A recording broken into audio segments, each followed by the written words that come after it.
24장 1절부터 보시죠. 너는 악인의 형통함을 부러워하지 말며 그와 함께 있으려고 하지도 말지어다.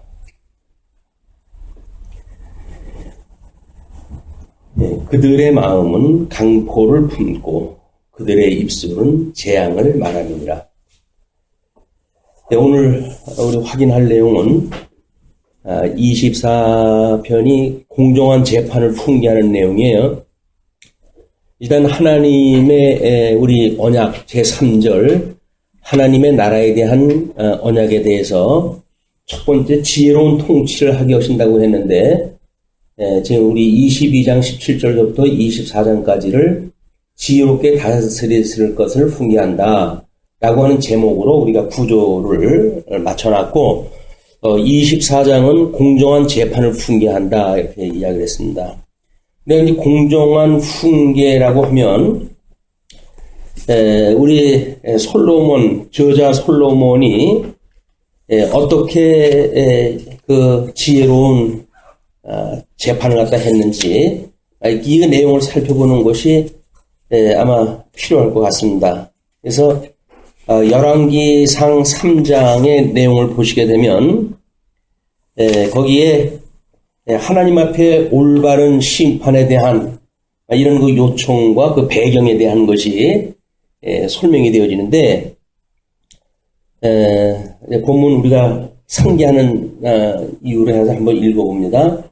솔로몬이 애굽의 왕 바로와 더불어 혼인관계를 맺어 그의 딸을 맞이하고 다윗성에 데려다가 두고 자기의 왕궁과 여호와의 성전과 예루살렘 주위의 성의 공사가 끝나기를 기다리니라.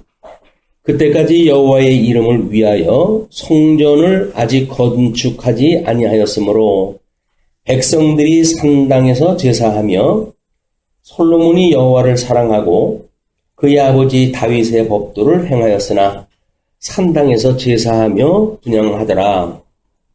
이에 왕이 제사하러 기브온으로 가니 거기는 산당이 큼이라. 솔로몬이 그 제단에 1000번제를 드렸더니 기브온에서 밤에 여호와께서 솔로몬의 꿈에 나타나시니라. 하나님이 이르시되 내가 네게 무엇을 줄고 너는 구하라.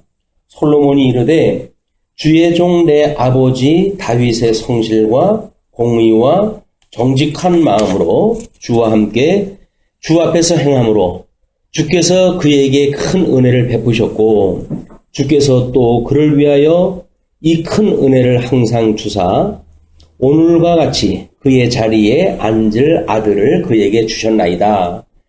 나의 하나님 여호와여, 주께서 종으로 종의 아버지 다윗을 대신하여 왕이 되게 하셨사오나 종은 작은 아이라 출입할 줄을 알지 못하고 주께서 택하신 백성 가운데 있나이다. 그들은 큰 백성이라 수요가 많아서 셀 수도 없고 기록할 수도 없사오니 누가 주의 이 많은 백성을 재판할 수 있사오리까? 듣는 마음을 종에게 주사 주의 백성을 재판하여 선악을 분별하게 하옵소서. 그래서 지금 솔로몬은 하나님 앞에 그 많은 백성을 재판할 수 있도록 선악을 분별하게 해달라고 하는 그 간구를 하게 되어집니다. 이에 대한 이제 하나님의 응답이 솔로몬이 이것을 구하매 그 말씀이 주의 말씀에 든지라. 이에 하나님이 그에게 이르시되 내가 이것을 구하도다. 자기를 위하여 장수하기를 구하지 아니하며 부도 구하지 아니하며 자기 원수의 생명을 멸하기도 구하지 아니하고 오직 송사를 듣고 분별하는 지혜를 구하였으니 내가 내 말대로 하여 내게 지혜롭고 총명한 마음을 주노니 내 앞에도 너와 같은 자가 없었거니와 내 뒤에도 너와 같은 자가 일어남이 없으리라. 내가 구하지 아니한 부귀와 영광도 내게 주노니 내 평생의 왕들 중에 너와 같은 자가 없을 것이라. 내가 만일 내 아버지 다윗의 행함 같이 내 길로 행하며 내 법도와 명령을 지키면 내가 또 내 날을 길게 하리라. 솔로몬이 깨어보니 꿈이더라. 이에 예루살렘에 이르러 여호와의 언약궤 앞에서 서서 번제와 감사의 제물을 드리고 모든 신하들을 위하여 잔치하였더라. 일단 솔로몬의 역사적 배경이라고 봤을 때 솔로몬이 다윗의 위를 이어가지고 이제 왕 위에 올라섰을 때 이야기입니다.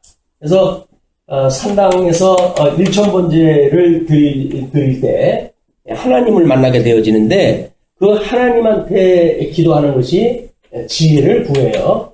이 지혜는 하나님의 언약자손에 대한 이 언약자손을 어떻게 이제 재판을 갖다 할 것인가에 대한 이야기거든요. 이 언약자손을 재판한다는 이야기는 하나님의 의를 실현시킨다는 이야기겠죠. 그렇기 때문에 이 지혜를 구했던 하나님께서 이제 솔로몬이 그 칭찬을 갖다 하시기를 부도 구하지 아니하고 그리고 장수를 구하지도 아니하고 그리고 원수를 갚는데 원수를 위해서 전쟁에 승리하는 그런 것도 구하지 아니하였다. 이렇게 이야기를 해요.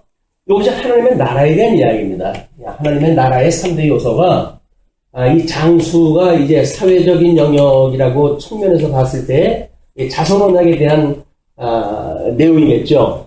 부는 경제적인 차원에서의 이것이 땅 언약에 대한 이야기입니다. 땅을 이렇게 차지하고 경제를 누리는가.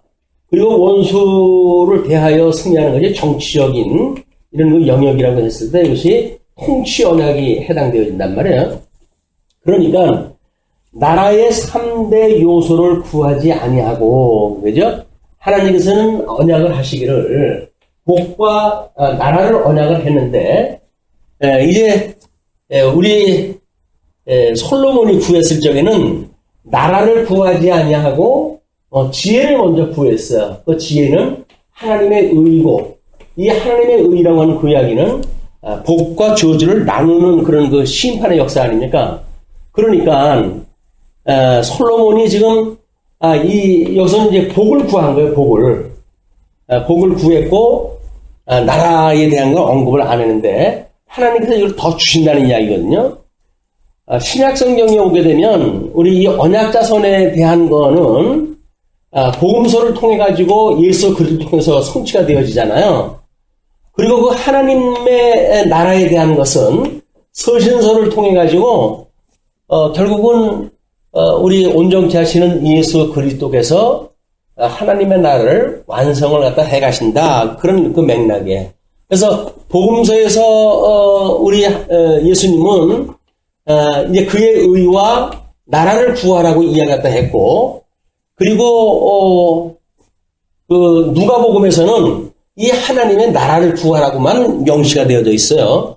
그 이야기가 뭐냐면 우리 마태복음에서는 지금 이제 3직을 통해 가지고 소개가 되어지는 이 복과 나라의 두 가지 측면 중에 이 의와 나라를 구하라고 하는 이야기였다면 누가복음에서는 하나님의 그 나라의 사역이 이제 이 나라를 이루시는 것이 예수님의 사역이기 때문에 나라를 구하라고 하는 것만 약속을 하셔요.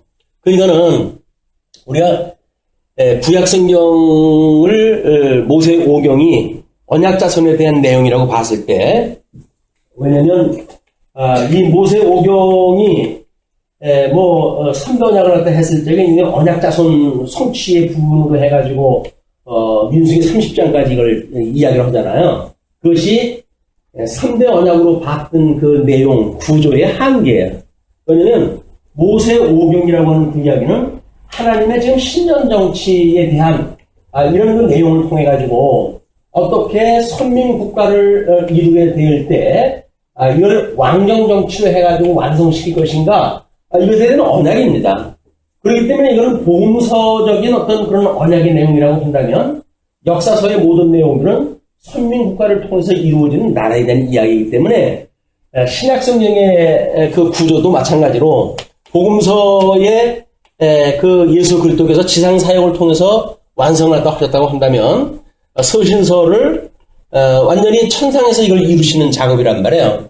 그러니까는 구약 성경의 그 구조와 신약 성경의 구조가 맞아 떨어질 수밖에 없어요. 그렇기 때문에 지금 예수님께서는 복음서에서 의와 나라를 구하란다든지 누가복음에서 그의 나라를 구하라든지 이런 거를 예수님을 믿는 이제 성도들이 됐으니까, 제자들이 됐으니까 그렇게 했을 때 주님의 몸된 교회, 하나님의 나라를 주님께서 어떻게 이루시는가에 대해서 서신서에서 전부 확인이 되어져 있다.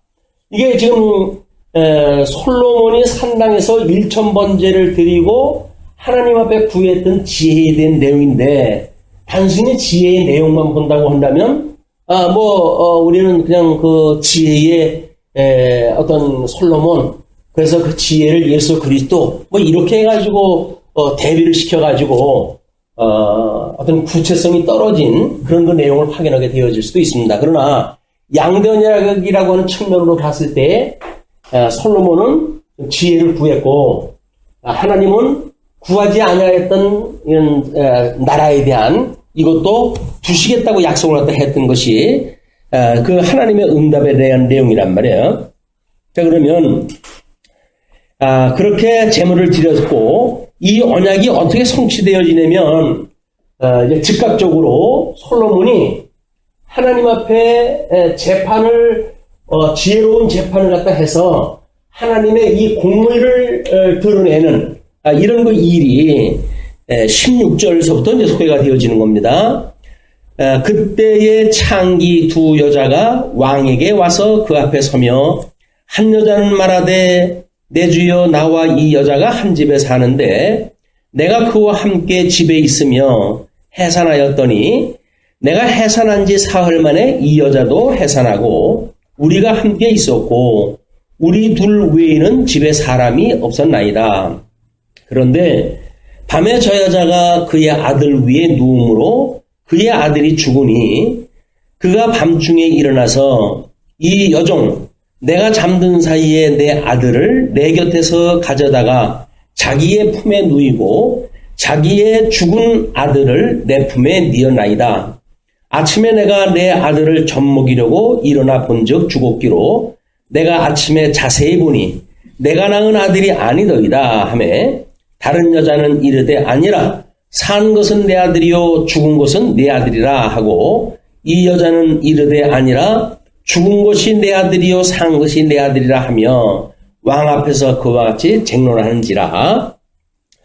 왕이 이르되 이 여자는 말하기를 산 것은 내 아들이요 죽은 것은 내 아들이라 하고, 저 여자는 말하기를 아니라 죽은 것이 내 아들이요 산 것이 내 아들이라 하는도다 하고, 또 이르되 칼을 내게로 가져오라 하니 칼을 왕 앞으로 가져온지라. 왕이 이르되 산 아이를 둘로 나누어 반은 이 여자에게 주고 반은 저 여자에게 주라. 그 산 아들이 어머니 되는 여자가 그 아들을 위하여 마음이 불붙는 것 같아서 왕께 아뢰어 청하건대, 내 주여 내 아이를 그에게 주시고 아무쪼록 죽이지 마옵소서 하되, 다른 여자는 말하기를 내 것도 되게 말고 내 것도 되게 말고 낭비하라 하는지라. 왕이 대답하여 이르되 산 아이를 저 여자에게 주고 결코 죽이지 말라.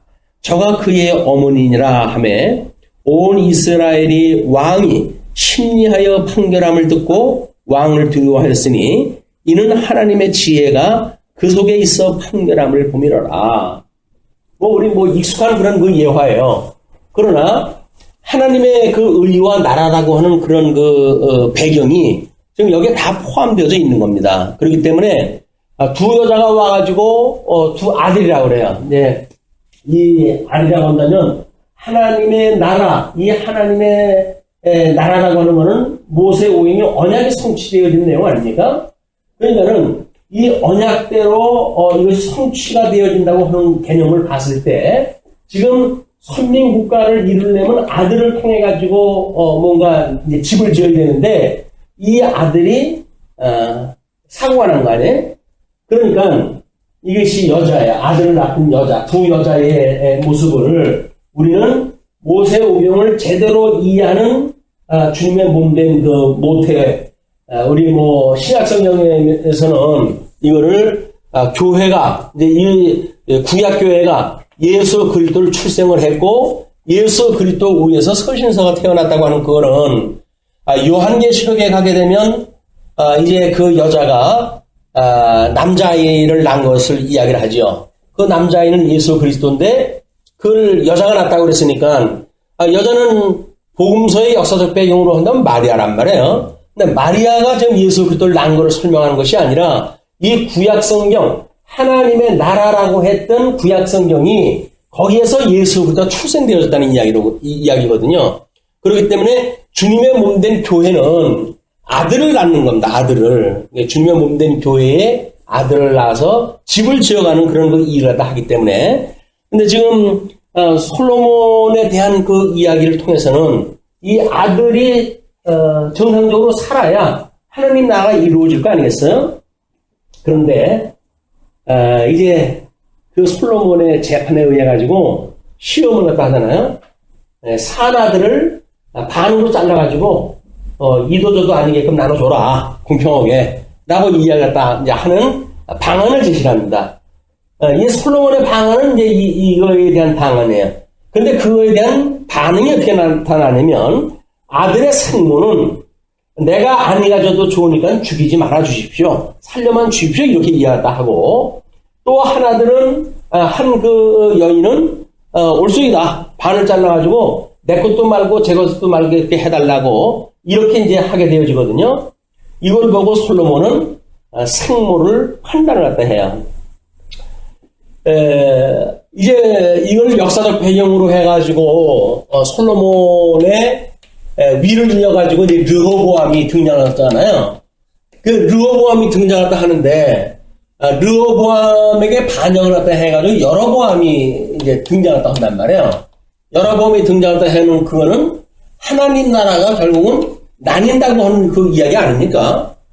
그러니까 이제 르호보암이 하나님 앞에 젊은이들 말을 듣고 지혜가 없어가지고 이렇게 세금을 더욱 중하게 매긴다고 이야기했을 때 손익의 문제를 가지고 반응한 것이 여로보암이에요. 여로보암. 이 여로보암은 네가 그렇다고 한다면 우리는 너를 갖다 섬기지 못하겠다. 라고 해서 북국을 일으켜서 북이스라엘 왕조를 만들지 않습니까? 그럼 이 북왕조라고 하는 그 이야기는 결국은 하나님의 나라가 제대로 되든 안 되든 상관없다는 거예요. 손익에 의해 가지고 나누겠다는 이야기니까 이거는 지금 그 여인 생모의 심정을 가지고 있는 여로보암이 아니라 그 아이를 반을 잘라서라도 공평하게 하자라고 하는 쪽으로 접근을 갖다 했던 여로보암에 대한 이야기일 수가 있는 거예요. 이 언약은 그 아들 때 와가지고 솔로몬 때 하나님께 지혜를 구하고 지혜대로 좀 재판하는 것이 솔로몬 생전에 소개가 되어졌고 이 생전에 소개되어졌던 그 지혜의 심판은 그 아들 때 와가지고 르호보암을 거쳐서 이제 이것이 또 한번 이루어지는 거예요. 그럼 르호보암은 지혜로웠다고 한다면 나눠진다고 했을 때 그러지 마라 내가 세금을 강해주겠다 이렇게 이야기를 하겠죠.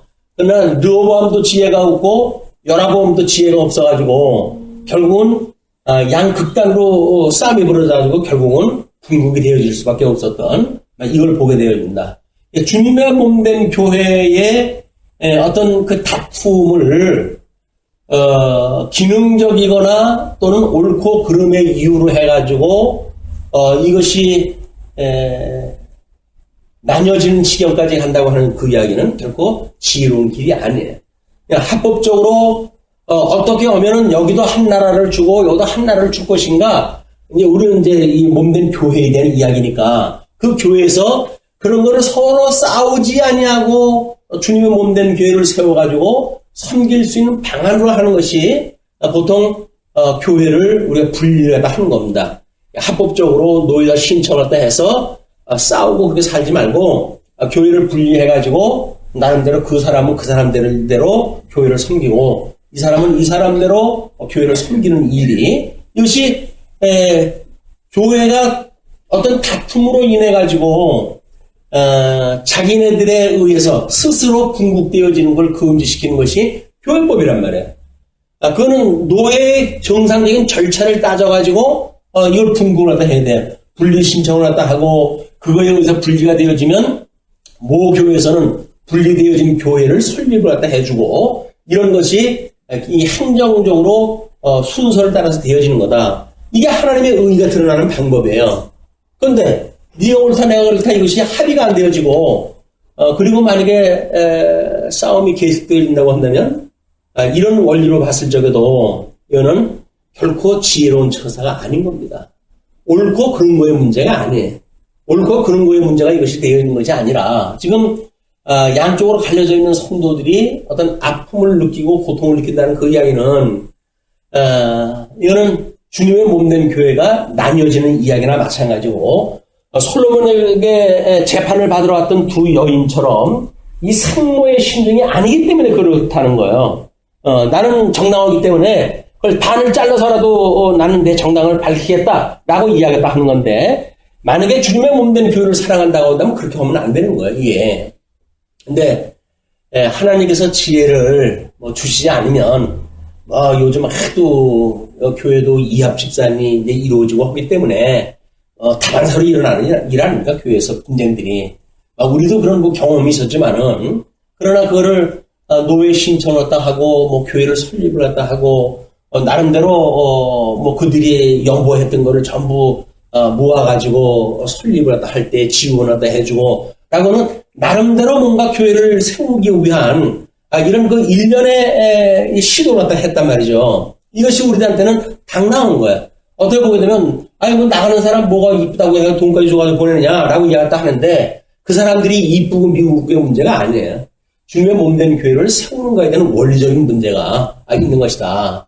그래서 하나님께서 그런 지혜를 주어가지고 그렇게 처신을 하게 하시고 그리고 교회를 세우게 하셨던 그런 그 일은 지금 와서 생각을 해보게 되면 하나님의 은혜예요, 이게. 그때 이런 거를 생각이 나고 법리적인 해석이 떨어지고 이렇게 아주 일이 진행된 것도 아닌데도 불구하고 하나님께서는 놀랍게도 이런 은혜의 섭리를 통해 가지고 거기에서 여러 가지 분쟁의 모습으로 해가지고 드러난 교회의 양상이라든지 이런 걸로 보게 되면 그 아이가 지금 정상적으로 자라는지에 대한 그 모습으로 볼 수가 있잖아요. 이게 그렇지 않다고 한다면 교회는 형식적으로 교회를 세워졌는지 모르지만 그 안에 여전히 미움과 이 질시와 이런 걸로 인해 가지고 원망하고 하나님 앞에 감사치 않는 그런 일이 있다고 한다면 그건 온전한 교회의 모습이 아닙니다. 그래서 우리는 어떻게 보게 되면 쫓기고 그래가지고 별것도 없이 이렇게 세워진 교회처럼 보이는지 모르겠지만 오히려 우리들에게는 너무나 당당한 하나님의 의의 열매로 맺어진 이런 그 교회라고 하는 사실이 신앙 고백적으로 보이는 거예요, 이게.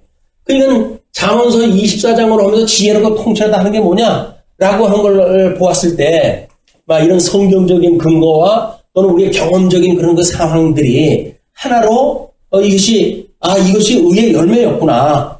우리가 하나님 앞에 지혜를 구하고 이런 거 구체적으로 솔로몬처럼 이렇게 이루어졌지는 않았지만은 하나님께서 그런 예수 그를 통해 가지고 주님의 몸된 교회를 세운다고 했을 때 그 원리는 지금이나 우리 복음서나 신약성경이나 구약성경이나 이게 일맥상통하는 원리를 우리가 이제 깨낼 수가 있는 겁니다. 그런 맥락을 봐가지고 이제 그 어머니에 대한 판결 이걸로 이제 끝이 났어요. 그러니까는 오늘 잠언 24장이 공정한 재판을 풍기하는 내용으로 되어져 있기 때문에 역사적 배경으로 해가지고 열왕기상 3장에 대한 내용을 중심으로 해가지고 이 정도 배경을 우리가 설명을 했으면 24장 내용들은 근데 여기서 우리가 읽어내면 이제 되어질 거예요. 그 이야기들을 읽어내면. 그래서 24장의 그 1절로 2절이 지혜와 지식의 요긴함을 풍기하지 않습니까? 왜냐면 솔로몬이 지혜를 갖다 구했어요.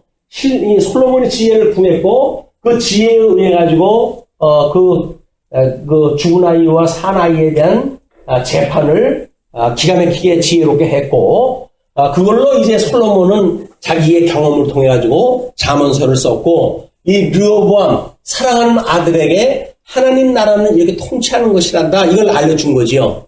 그럼에도 불구하고 통일 왕국은 끝이 나야 되겠고 주님의 몸된 교회는 몸살을 알 수밖에 없는 이런 하나님의 프로그램에 의해 가지고 르호보암도 여로보암도 솔로몬과 같은 지혜가 없이 결국은 궁극에 이루어지게 되어지고 그 궁극으로 말미암아 이제 하나님 나라는 이게 북왕조와 남왕조라고 하는 아주 불완전한 그런 나라죠. 왜냐면 이 북왕조는 하나님 앞에 의라고 하는 어떤 성전 제사를 드릴 수 없는 이런 걸로 해가지고 10지파를 가지고 나왔잖아요. 근데 10지파라고는 지파는 많은 지파를 가지고 왔음에도 불구하고 이 제사를 드릴 수 있는 하나님의 의를 구할 수 있는 이런 것이 원천적으로 봉쇄가 되어졌고 르호보암은 성전은 지금 예루살렘 성전으로 해가지고 차지하게 되어졌지만 지파는 한 지파밖에 남지 않는 아주 불완전한 하나님의 그 언약 자손은 12지파라요 온전한 지파가 되어진 거 아닙니까? 이렇게 아주 분국되어진 불완전한 나라로 이것이 되다가 이제 분국 나중에 유수 바로 전에 12지파가 다시 모여가지고 우리 그들을 6월절을 통해가지고 12지파가 하나로 모이게 되는 회복이 되어지는 12지파 회복은 유수되어지네 회복이 되어지는 겁니다. 그리고 유수되어졌다가 이들이 다시 돌아옴으로 해가지고 이 회복이 이루어짐으로 해서 우리 예수님이 이 땅에 오셔가지고 고난을 받고 죽으시고 부활할 거를 구약성경 그런 전체적인 맥락이 우리한테 소개되어진 거다. 이렇게 보시면 될 것 같아요. 자, 그래서 너는 악인의 형통함을 부려하지 말며, 악인의 형통이라고 한다면 솔로몬의 입장, 여기서 두 여인의 입장에서 보게 되면 이 아들을 만약에 반을 잘라가지고 여자를 죽였다고 죽인 여자가 자기가 죽였다라고 하는 걸 모면하는 어떤 그 일이 있었는지 모르겠죠. 그러나 그런다 할지라도 그걸 부러워하지 마라. 또 그와 함께 있으려고 할지도 말아라. 어떤 이익을 추구한다고 하는 것이 얼마나 위험한 것인지 우리가 늘 지금 잠언서에서 이야기하는 그겁니다. 우리들한테 재물을 경계하고 또는 어떤 탐욕을 경계하고 우리들의 기능적인 이익 손실에 대한 이런 거에 집착하는 것을 경계하는 이유가 오직 하나님께로부터 모든 은혜가 온다고 하는 그걸 보여주기 때문에 그렇죠. 그러면서 그들의 마음은 강포를 품고 그들의 입술은 재앙을 말함이니라. 그래서 그 두 여인의 마음을 1절과 2절에 잘 그렇게 표현이 되어졌다고 보여지고 이것은 다시 역사적으로 해가지고 르호보암과 여로보암의 심적인 상태로 그대로 이루어졌다고 보여집니다. 이것은 둘째 아담이신 예수님이 오셨을 때 유대인들과 예수님과의 관계를 통해 가지고 또 한 번 확인이 되어지고 그리고 주님의 몸된 교회가 세워졌을 적에도 여전히 두 가지 지혜로운 자와 미련한 자의 모습은 지금까지도 계속되어지고 있는 이런 그 모습을 보게 되어집니다. 그래서 하나님 앞에 지혜를 구할 수 있는 것, 하나님의 의를 구하는 것, 이것이 성도들한테 얼마나 복 있는 사람들의 특징인가, 이걸 우리가 이제 상고할 필요가 있는 겁니다. 다음에 3절로부터 7절을 보시게 되면 지혜와 명철, 지식과 모략으로 지어짐을 훈계하는데요. 일단 집은 지혜로 말미암아 건축되고 명철로 말미암아 견고하게 되며, 여기는 지금 집이라고 했을 적에는 단순히 우리 이스라엘 국가 통일 왕국이 어떻게 세워지는가에 대한 것을 경험한 솔로몬의 고백이에요. 그런 그 이야기고, 그는 이제 르호보암한테는 어떻게 그 나라가 세워지는지를 이야기를 하는데, 지어져가는 성전이라고 하는 맥락으로 봤을 때 이건 여러 가지 이제 용어가 나오기 때문에 그렇습니다. 여러 가지 용어가 나오기 때문에 우리가 인격적으로 이걸 나눠가지고 분리를 갖다 해야 이제 여기서 나오는 모든 그 이야기를 우리가 이 구분을 갖다 해서 생각할 수가 있을 것 같아요. 그래서 우리 영성과 지성과 심성과 감성과 덕성이라고 하는 인격을 가지고 있는 지어져가는 집, 이건 성도입니다. 이거는 성도. 이거는 예수 그리스도에 대한 이야기도 해요. 예수 그리스도. 온전하신 인성을 입은 예수님이 어떠한 분인지에 대한 그런 그 내용을 보았을 때, 집은 지혜로 말미암아 건축되어진다고 이렇게 이야기를 하거든요. 그럼 지혜는 우리가 이제 이 영이 죽어가지고 우리가 어두워져 있던 사람들이고 이거는 우리의 지성은 우리가 아둔하게 되어져 있는 상태란 말이에요. 하나님을 알아볼 수 없는 상태. 그런데 이 영성으로 말미암아 우리 죽었던 우리를 살려주시는 지혜 아니면 지혜로 오셨던 예수 그리스도 이분으로 말미암아 집이 지어진다는 이야기거든요. 그냥 우리는 인격으로 봤을 때 뭔가 이 아래로부터 뭐가 되어지는 게 아니에요. 사람들은 자꾸 신앙생활을 하게 되면 어떤 윤리 문제를 가지고 교회의 덕성 문제를 자꾸 관측하려고 하는데 그것이 아니다. 거기 지혜가 있는가 없는가가 우선되게 돼. 이건 위로부터 내려오는 거기 때문에 그렇습니다. 그래서 집은 지혜로 말미암아 건축이 되어지고 명철로 말미암아 견고하게 되어진다. 명철은 어두워졌던 이 우리의 심성이 이제 이것이 밝게 되어졌단 말이에요. 이게 밝게 되어진 상태. 명철하게 되어진 상태예요. 그 명철하게 되어지게 되면 견고하게 되어진다는 이야기 아닙니까? 그거를 뭐 다른 그 여타 철학이라든지 이런 걸로 보면 이거를 유심론이라고 이렇게 이야기를 하죠. 왜 그럴까요? 사람이 마음먹기 달렸다는 거거든요. 이게 마음먹기 달렸다. 왜? 이거는 지금 집을 지어나갈 때는 명철이 경보하게 해가는 거니까 이 경보하게 해간다고 하는데도 불구하고 사람들은 뭔가 마음먹기에 딸려가지고 이것이 되어지기도 하고 실패하기도 한다 그런 이야기거든요. 이건 성경에서 주어지는 어떤 그 명제와 또 그것이 성취되어지는 과정을 현상적으로 본 헤아리의 그 논리인 거예요. 마음먹기에 달려서 다른 것도 같죠. 그렇게 되어지는 것도 같아요. 뭐 하면 된다 그래가지고 그게 긍정적으로 되어지는 수도 있거든요. 그렇기 때문에 그 마음을 우리가 경고케 하는 것, 그걸 우리가 담대하라 뭐 이렇게 하는 걸로 표현이 되죠. 그러는데 담대하라고 하는 걸로 해가지고 명철이 만들어지는 것도 아니고 그 명철로 해가지고 굳게 되어지는 것도 아니거든요.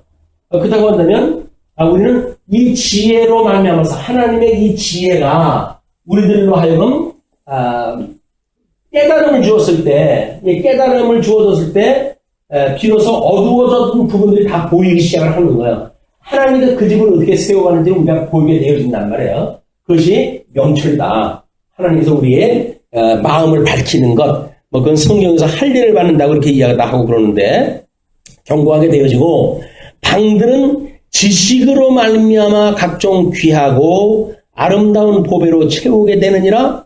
지식으로 말미암아. 이거 지성에 대한 이야기예요. 지식. 그러니까 우리가 뭐 과거에는 아는 것, 이 늘 속에 입력되어진 정보가 우리들의 뭔가 이 열매를 맺게 한다고 그러는데 그렇지는 않습니다.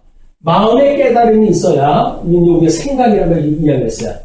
이 생각이 있었을 때 이 생각이 우리 지각과 그 다음에 감각으로 해가지고 이것이 드러난단 말이에요. 이 감각으로 해가지고 이제 드러나기 때문에 이 생각 부분이 생각과 그 다음에 이제 우리 기억과 감정과 이 기억이 이것이 깃들여 있는 걸 우리가 마음이라고 이야기했잖아요. 마음이라고 하는 것이. 그러니까 그 마음이라고 하는 그 밭에는 우리가 이 지식을 담아놓는 기억하는 부분도 있고 또 이 감정 부분도 있지만 우리들의 이 마음은 생각으로 깨달음이 있었을 때 명철하게 되어졌을 때 비로소 이 지각과 감각으로 해가지고 우리 인격에 이것이 느낌을 갖다 주게 되어진단 말이에요. 그 지각에 의해서 만들어진 게 지식이거든요. 그러니까 여기서는 지금 뭐라 그럽니까? 그 방들은 지식으로 말미암아 각종 귀하고 아름다운 보배를 채우게 되느니라. 이런 설명이 되어진 거예요. 그리고 지혜 있는 자는 강하고 지식이 있는 자는 힘을 더하나니 너는 전략으로 싸우라. 승리는 지략이 많음에 있느니라. 그래서 결국은 승리, 이 덕성 부분으로 해가지고 싸우고 어떤 외부적 그런 대상들과의 전쟁에서 이기는 방법들은 이런 마음의 작용에 의해서 만들어짐을 지금 이 잠언서에서는 이야기를 하고 있는 겁니다. 그래서 너는 전략으로 싸우라. 승리는 지략이 많음에 있느니라. 지혜는 너무 높아서 미련한 자가 미치지 못할 것이므로, 지혜는 너무 높아가지고, 왜냐면 이건 하나님께로부터 오는 거기 때문에 그래요. 미련한 자가 미치지 못할 것이요. 사람으로 해서는 죽었던 영은 이건 할 방법이 없어요. 그리고 첫째 아담도 하나님의 기운을 입어가지고 만들어진 영체였었지만 그 불순종해가지고 타락이 되어졌으므로 타락한 이후로는 스스로 저 지혜를 되찾을 수가 없는 거예요. 그래서 둘째 되신 예수님이 오신 이유가 거기 있는 겁니다. 그리고 그렇게 설명을 했을 때 우리 신약 성경의 서신서에서 설명되어지는 하나님의 나라가 어떻게 견고하게 세워지는가. 물론 예수님께서는 주는 그리스도시요 살아계신 하나님의 아들이라고 하는 신앙 고백 후에 주님의 몸된 교회를 세우는데 그 주님의 몸된 교회는 음부의 권세가 무너지지 못하는 교회를 세우신다고 그랬잖아요. 음부의 권세가 무너지지 못하는 교회라는 게 뭐예요? 견고한 교회란 말이에요. 견고한 교회. 그 견고한 교회를 주님께서 세워가는 일이기 때문에 이제 어떤 음부 권세도 무너뜨릴 수가 없다. 그런 그 이야기죠. 그 다음에 그 8절서부터의 그 제목이 없어져 버린 거예요. 거기에 3절서부터 27절까지의 내용으로 묶어져 있네요. 이렇게 묶어져 설명이 되어졌기 때문에 그런 건데. 있어요. 이웃을 돌아보라고 훈계. 네. 자, 그러면 8절. 악행하기를 꾀하는 자를 일컬어 사악한 자라 하느니라. 이 악행, 이 지혜가 뭔지를 모르는 자, 미련한 자는 어쩔 수 없이 뭔가 꽁다는 예매라고 뭔가 열매가 있다고 한다면 악행을 이제 저지르게 되어지는데 그 악행하기를 꾀하는 자를 일컬어서 사악한 자라 하느니라. 예, 악한 자라 그 이야기죠. 그러면서 미련한 자의 생각은 죄요. 생각 자체가 죄예요. 거만한 자는 사람에게 미움을 받느니라. 그래서 지혜가 없는 사람들은 때로는 이러기도 하고 저러기도 하고 이렇게 홀른지 모르겠지만 하나님 앞에서 보게 되면 죄인의 모습으로 살아갈 수밖에 없다. 또 내가 만일 환난 날에 낙담하면 내 힘이 미약함을 보임이니라. 환난 날에 낙담한다는 그 이야기는 뭡니까? 이 경고케 한다고 하는 너의 마음 명철이 경고케 한다고 하는 사실을 믿어지지 않는 사람들의 일이죠. 내 힘이 미약함을 보임이니라. 이렇게 결과적으로. 그래서 마음을 굳게 하는 일, 우리가 마음을 다잡고 초심을 끊임없이 기억하고 이런 그 일은 성도들의 삶에 있어도 매우 필요한 겁니다. 이것이 십자가의 도란 말이에요. 십자가의 도. 초심으로 돌아가는 거예요. 우리 예수님을 믿고 첫 번째 세례를 받게 되어지는데 그 세례가 예수님과 함께 죽고 예수님과 함께 살았다고 하는 기본적인 복음의 도예요. 그 십자가의 도를 우리가 끊임없이 기억하는 일이 세례 받는 그런 모습입니다. 그래서 그 세례라고 하는 그 내용과 성례라고 하는 그거를 우리가 이제 성찬이라고 하는 그거를 성례라고 하는 걸로 교회에서는 교회의 표지로 삼고 또는 은혜의 방편으로 삼는단 말이에요.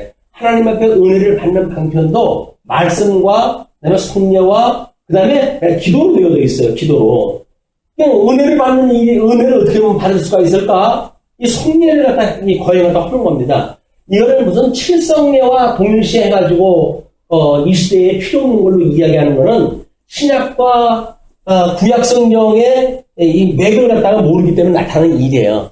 기능적으로 언약대로 이루어졌다고 하는 기능적 성과만 보게 되면 그럴 수 있을는지 모르죠. 그러나 주님의 몸된 교회를 굳게 하고 또 그것이 정말 진리가 전성되어지는 교회인가 라고 하는 표지를 볼 적에 거기에는 성례라고 하는 것이 우리가 따라와야 된다. 그래서 성례라고 하는 매우 중요한 그 일이기 때문에 여기서 그 환난의 낙담을 갖다 하게 되어지면 내 힘이 미약함을 보입니다. 그런 그 이야기입니다. 그래서 우리는 예수님은 우리한테 뭐라 합니까? 환난 날에 기뻐하라. 환난 날에 기뻐하라. 왜? 예수님이 십자가에 돌아가셨잖아요. 우리는 예수님의 형상 아닙니까? 그럼 우리가 그 예수님의 형상을 따라서 지금 핍박을 받는다는 이야기는 뭐예요? 내가 예수님하고 같은 지금 족속이 되는 거 아니에요, 지금? 예수님과 한 몸이라고 하는 증거가 뭡니까? 예수님의 죽으심에 참여되어지는 거란 말이에요. 근데 이거를 엉뚱하게 성경에 나오고 있는 복을 세속적인 복으로 해가지고 대치시켜 놓고, 이 성도들의 마음을, 아주 속물인 성도로 만들어가는 그런 현대의 교회는 교회가 아닌 거예요. 어떤 기복적인 그런 그 교회는 교회가 아닙니다.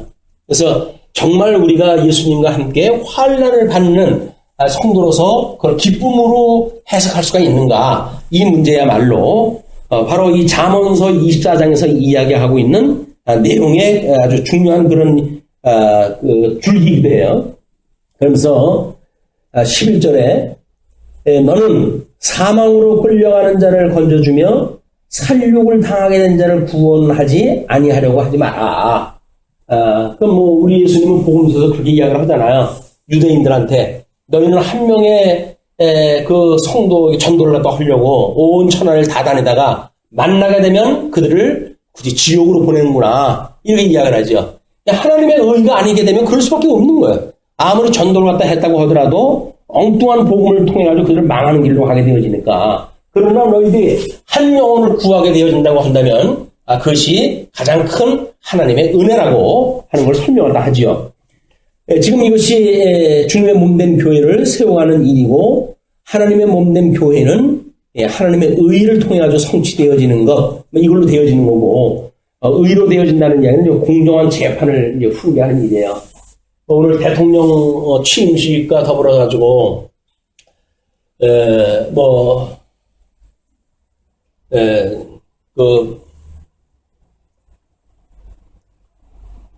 행렬을 갖다 보니까 얼마 전 대통령이 재판받으러 왔다 갔다 했을 때 그런 행렬의 모습하고 크루즈업이 되더라고요. 똑같은 모습이에요. 근데 하나는 잘못되어져가지고 왔는 거니 망그러지는 그 일로 인해가지고 재판부를 출입하는 그런 걸로 시작이 되어지고 새롭게 이제 시작되어지는 그런 그 대통령은 새로운 기운을 세우는 그런 그 일로 해가지고 같은 모습인데도 불구하고 나타나는 걸 보면서 참 하나님께서 그래도 우리나라를 아직은 이 복음을 지키기 위해서 나름대로 나라를 지켜주고 계시구나라고 하는 생각이 들어가지고 얼마나 다행스러운지 모릅니다. 개인사, 가족사에 대한 어떤 재건 이런 걸 위해 가지고 국가가 부여한 또는 국민이 부여한 권력을 갖다 이제 망가뜨리는 이런 그 사람들 이런 그 시대는 다시는 오지 말아야 되겠다라고 하는 것이 아마 우리가 이 사태를 갖다 보고 겪게 되어지는 교훈이 아닌가 싶습니다. 주님의 몸된 교회도 마찬가지죠. 우리가 되느냐 안 되느냐 또는 어떤 사익을 따라 가지고 그런 일을 갖다 하는 일이 하나님 앞에 얼마나 불의한 일인지 우리가 타산지석으로 삼아가지고 오늘 우리한테는 막상 그 일이 되든 안 되든 그거와 상관없이 하나님의 기뻐하시는 뜻이 무엇인가에 우리가 포커스를 맞춰지는 일이야말로 지혜자들이 마땅히 취해야 될 일이다. 자, 그러면서 13절 12절 내가 말하기를 나는 그것을 알지 못하였노라 할지라도 마음을 저울질 하시는 이가 어찌 통찰하지 못하시겠으며 내 영혼을 지키시는 이가 어찌 알지 못하시겠느냐. 그가 각 사람의 행위대로 보응하시리라. 그래서 이 마음을 지키는 일로 인해 가지고 이제 하나님께서 심판을 하게 되어진다는 이야기입니다. 그래서 우리가 이 마음을 간직하는 일, 이런 그 일이 하나님 앞에 매우 중요한 일이고 거듭나고 중생되어졌다고 한다면 우리가 이 마음의 그 가짐을 어떻게 해야 될 것인가에 대한 문제도 끊임없이 우리가 같이 일이다. 그래서 우리들의 그 마음이 하나님 앞에 바로 서 있는 하나님 앞에 앞에서 하나님 앞에서 살아가는 성도들과 같은 생각, 그걸 우리가 이제 신행의 원리라고 이야기하지 않았어요? 하나님 앞에서 이제 행위, 살아가는 그 행동이라고 하는 것은 눈에 보이진 않는 하나님이지만 그 하나님 앞에서 살아가는 것과 같은 생각을 가지고 살아가는 일이다. 그게 아니게 되면 우리는 눈에 보이는 어떤 힘의 논리에 의해서 흔들릴 수밖에 없는 거죠. 자, 13절로부터 22절, 악인은 멸망하나 의인은 다시 일어선다고 훈계합니다. 끊임없이 그 이야기예요. 뭐 구약성경에 대한 모습도 마찬가지 아니에요. 이게 선민국가가 이루어질 때 보게 되면 이 어떤 분국되어지고 유수되어지고 회복되어지는 이런 그 과정을 겪게 되어지지만 끝내 회복에 이르게 되어지고 예수님은 십자가에 못 박아 죽으심까지 이르게 되어지지만 그는 다시 살아나서 영원하신 하나님 보좌 우편에서 지금도 주의 몸된 교회를 위해서 중보기도 하고 계시는 예수님을 우리가 만날 수가 있는 겁니다. 자,